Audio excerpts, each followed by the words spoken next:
मङ्गलं भगवान् शम्भुः मङ्गलं वृषभध्वजः मङ्गलं पार्वतीनाथो मङ्गलायतनोहरः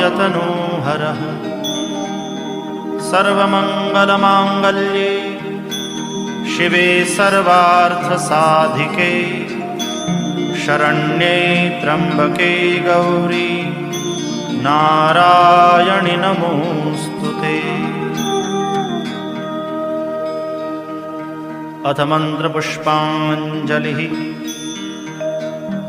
ॐ जग्नेन जग्नमयजन्त देवास्तानि धर्माणि प्रथमान्यासन्